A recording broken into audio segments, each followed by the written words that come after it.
Bonjour, ici Lily pour la Minute Facilitation. Dans ce 4e épisode, je vous parle d'imperfection. L'imperfection, je vous avoue que c'est un de mes dadas. Depuis plusieurs mois, on travaille avec Edith, qui est une associée sur un projet qui s'appelle Les Joyeux Audacieux. On travaille beaucoup sur l'imperfection appliquée dans le domaine professionnel, dans le domaine de la vie personnelle. Et là, j'ai eu envie de vous l'appliquer sur le domaine de la facilitation. Alors, le perfectionnisme et l'imperfection sont les deux revers d'une même médaille. Le perfectionnisme, c'est quand vous allez vouloir, soit en tant que facilitateur ou en tant que participant, obtenir un résultat qui est absolument parfait, contrôler, maîtriser tout le processus. Et l'imperfection, c'est ce qui va se passer quand vous n'y arrivez pas. Vous arrivez à un résultat qui n'est pas abouti, qui n'est pas fini et qui souvent ne vous satisfait pas.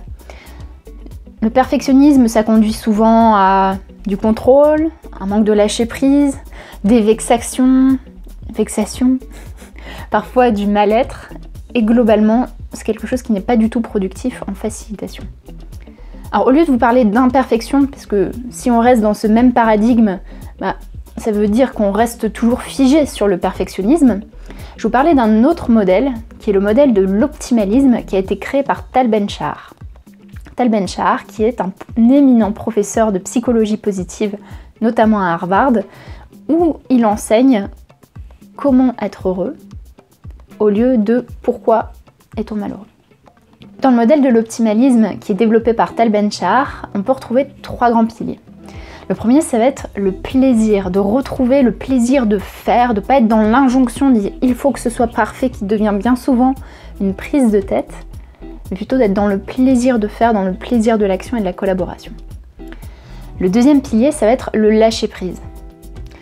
Lâcher le contrôle qu'on a envie d'avoir, lâcher prise sur les objectifs finaux et se concentrer sur ce qu'on est capable de faire. Oui, l'optimalisme, c'est pas faire tout le temps le meilleur. Bien au contraire, c'est faire du mieux que l'on peut à un moment donné avec les ressources que l'on a.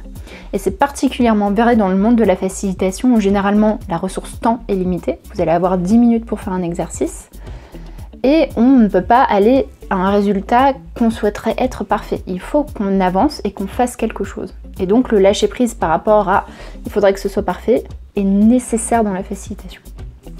Et le troisième pilier, ça va être l'authenticité. Alors l'authenticité, ça ne se décrète pas, ça se force pas. Par contre, vous, en tant que facilitateur, vous avez cette responsabilité de faire en sorte que les participants puissent exprimer ce qu'ils ont besoin et envie d'exprimer par rapport au sujet donné. Et donc, comment est-ce que vous permettez aux personnes de parfois enlever leur masque, sortir de leur coquille pour apporter ce qu'ils ont besoin d'apporter à un groupe? Et donc maintenant, la question qui se pose, c'est comment est-ce qu'on fait ça? Comment est-ce qu'on se met en action de manière optimaliste dans l'univers de la facilitation? Et là, j'ai 3 propositions à vous faire. Il y a une première proposition qui est de vous, en tant que facilitateur, incarner et poser ce cadre.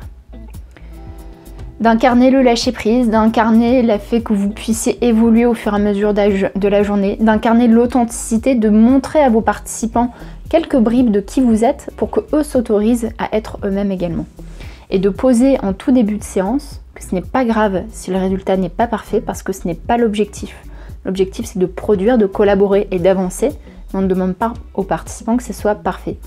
Et pour avoir testé cette phrase dans plusieurs sessions de facilitation, vous verrez vite que ça relâche les participants par rapport à leurs attentes. La deuxième étape, ça va être d'entraîner les participants. Parce que même si vous posez ces principes-là d'imperfection, d'optimalisme plutôt, il y en a quelques-uns qui peuvent être encore bloqués. Donc entraînez-les au passage à l'action. Par exemple, vous pouvez très bien, pour un exercice de créativité, avant de les lâcher pendant 1h30 sur un exercice de brainstorming, vous pouvez très bien prendre une feuille, quadriller cette feuille avec 16 différentes cases et leur donner 2 minutes en groupe pour dessiner des pommes de 16 manières différentes. En 2 minutes, c'est largement faisable, je l'ai fait beaucoup de fois et ça marche. Et ça permet aux personnes de se mettre en action de manière imparfaite. En 2 minutes, vous n'avez pas le temps de faire des belles pommes. Par contre, vous avez le temps de vous mettre en action, d'être créatif et de produire, ce qui est ce qu'on va chercher. Et donc, après le cadre, l'entraînement, ce que je vous propose, c'est aussi de découper vos sessions. Ou en tout cas de découper les sujets ou les activités qui sont complexes. De découper vos objectifs en plus petites séquences, et faire des objectifs qui sont beaucoup moins grands et effrayants et perfectionnisants, ça vous permet d'amener vos participants vers un mode optimaliste et qui soit productif. Donc pour récapituler, l'optimalisme, ça va être 3 choses: le plaisir, le lâcher-prise et l'authenticité, avec 3 propositions que je vous fais qui sont d'incarner et de poser ce cadre, d'entraîner vos participants et de vous entraîner vous-même à l'optimalisme et de découper vos séquences les plus compliquées en plus petits bouts. Maintenant, c'est à vous de jouer. J'ai envie de vous entendre, de voir comment vous passez à l'action en mode optimalisme et j'ai hâte de partager avec vous des bonnes pratiques et d'échanger sur la manière dont vous avancez de manière optimaliste. C'était Lily pour la Minute Facilitation. À vendredi prochain!